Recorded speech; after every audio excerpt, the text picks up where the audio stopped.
Hi കൂട്ടുകാരെ, ഞാൻ കുറച്ച് ദിവസം ബ്രേക്ക് ആയിരുന്നത് എനിക്ക് ചെറിയൊരു ആക്സിഡൻ്റ് ഉണ്ടായേ. അതിൻ്റെ ഭാഗമായിട്ട് കുറച്ച് റെസ്റ്റൊക്കെ എടുക്കണമായിരുന്നു. അങ്ങനെ ഇരുന്നപ്പോൾ എനിക്ക് കന്യാകുമാരി പോകണമെന്ന് തോന്നി. ഞാൻ കുറേ പ്രാവശ്യം കന്യാകുമാരി പോയിട്ടുണ്ട്. പക്ഷെ ഇന്നേ വരെ ആ അമ്പലത്തിൽ കയറാനോ തൊഴാനോ എന്നെ കൊണ്ട് പറ്റിയിട്ടില്ല. അപ്പം അത് മനസ്സിൽ കണ്ടുകൊണ്ടാണ് ഈ പോക്ക് പോണത്. ഞാൻ വിചാരിച്ച അമ്പലത്തിൽ നല്ല തിരക്കായിരിക്കും, ക്യൂ ഒക്കെ നിന്നിട്ട് വേണം തൊഴാനെന്ന്. പക്ഷെ അങ്ങനെയൊന്നും അല്ലായിരുന്നു. പെട്ടെന്ന് പോയി പെട്ടെന്ന് തൊഴുത് നല്ല ഒരു പ്രത്യേക വൈബുള്ളൊരു അമ്പലം. അമ്പലത്തിൽ എൻട്രൻസ് ഫീ ഉണ്ട്, അതൊരു 20 രൂപയാണ് ഒരാൾക്ക്. കന്യാകുമാരി പോകുമ്പോൾ ഉറപ്പായിട്ട് നിങ്ങൾ ഈ അമ്പലത്തിലൊന്ന് കയറി നോക്കണം. കൊള്ളാം, നല്ലൊരു അമ്പലമാണ്.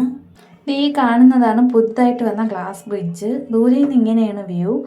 ഞാൻ അടുത്ത് നിന്നിട്ടുള്ള വീഡിയോ എടുത്തിട്ടുണ്ട്, പുറകെ വരുന്നുണ്ട്, കാണിച്ചു തരാമേ. പിന്നെ അവിടുത്തെ തിരക്കാണ് കൂടുതലും. ആന്ധ്ര, തമിഴ്നാട് അവിടെ നിന്നുള്ളവരാണ് കൂടുതലും ഉള്ളത്. നല്ല തിരക്കുണ്ടായിരുന്നു. ടിക്കറ്റ് എടുക്കാൻ തന്നെ ഏകദേശം 2 മണിക്കൂറോളം ക്യൂ നിന്ന്. പക്ഷെ ഞാൻ പറഞ്ഞില്ലേ, അമ്പലത്തിൽ വലിയ തിരക്കൊന്നുമില്ല. ഈ ഗ്ലാസ് ബ്രിഡ്ജ്, വിവേകാനന്ദ പാറ ഇതൊക്കെ കാണാനാണെന്ന് തോന്നുന്നു അവിടെ കൂടുതൽ ആൾക്കാരുള്ളത്. പിന്നെ നല്ല ചൂടുണ്ട്. മാക്സിമം ലൈറ്റ് കളർ ഡ്രസ്സ് ഇട്ടിട്ട് വരാൻ നോക്കണം. അതുപോലെ ഫുൾ കൈ ഇടാൻ പറ്റുമെങ്കിൽ ഫുൾ കൈ ഇടണം. സൺസ്ക്രീം ഉറപ്പായിട്ടും ഇടണം. ഇല്ലെങ്കിൽ നമ്മൾ കരിവാളിച്ച് പോകും. കാലൊക്കെ പൊള്ളി അടന്നു പോയി, അത്രയ്ക്കും ചൂടാണ്. നമ്മൾ വിവേകാനന്ദ പാറയിൽ എത്തുമ്പോൾ പിന്നെ നമുക്ക് ചെരുപ്പ് യൂസ് ചെയ്തുവിടല്ലോ. പക്ഷെ ചെറുതായിട്ട് എന്തെങ്കിലും അവർക്ക് ചെരുപ്പിൻ്റെ എന്തെങ്കിലും ഒരു ചെറിയൊരിത് തരാമായിരുന്നു. ആ മേളിൽ സ്റ്റെപ്പ് കയറാൻ നേരത്ത് അഴിച്ചിടുക, അങ്ങനെ എന്തെങ്കിലും ചെയ്താൽ മതിയായിരുന്നു. ഫുള്ളായിട്ട് ചെരുപ്പിടാതിരിക്കുമ്പം കാല് മുഴുവൻ പൊള്ളിപ്പോവുകയുള്ളൂ, അത്രയ്ക്കും ചൂടാണ്. ഈ ടെയിലൊക്കെ കാല് വയ്ക്കുമ്പോൾ നല്ല ചൂടാണ്.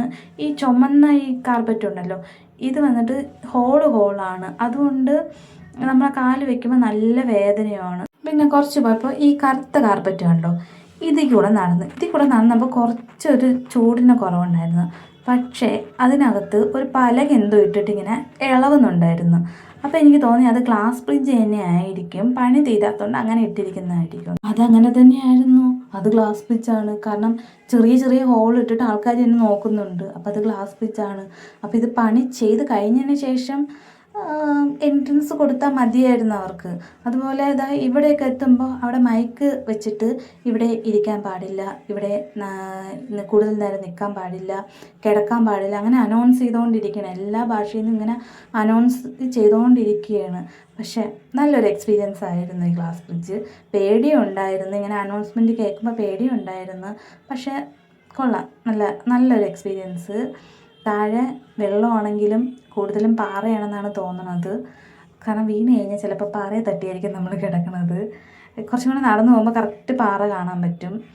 ഈ പാറക്കൂട്ടങ്ങളുടെ ഇടയിലാണല്ലോ വിവേകാനന്ദ പാറയും തിരുവള്ളൂരും പ്രതിമയെല്ലാം ചെയ്തിരിക്കുന്നത്.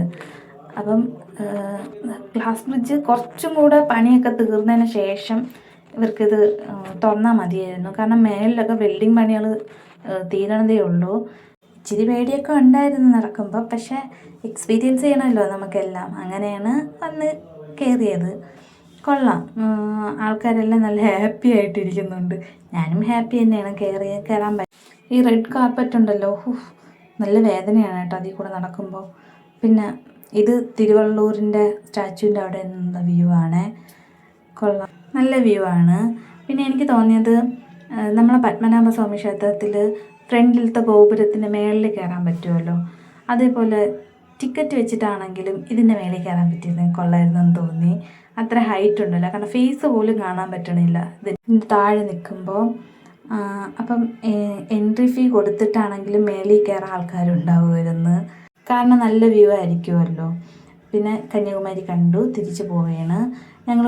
ഉച്ചക്കലത്തെ ഫുഡ് കന്യാകുമാരിയിൽ നിന്നാണ് കഴിച്ചത്. അത് വന്നിട്ട് നമ്മൾ ടിക്കറ്റ് എടുക്കാൻ നിൽക്കുമ്പോൾ വലിയൊരു ഗേറ്റ് ഉണ്ട്, അത് കഴിഞ്ഞിട്ടാണ് ടിക്കറ്റ് എൻട്രൻസ് വരുന്നത്.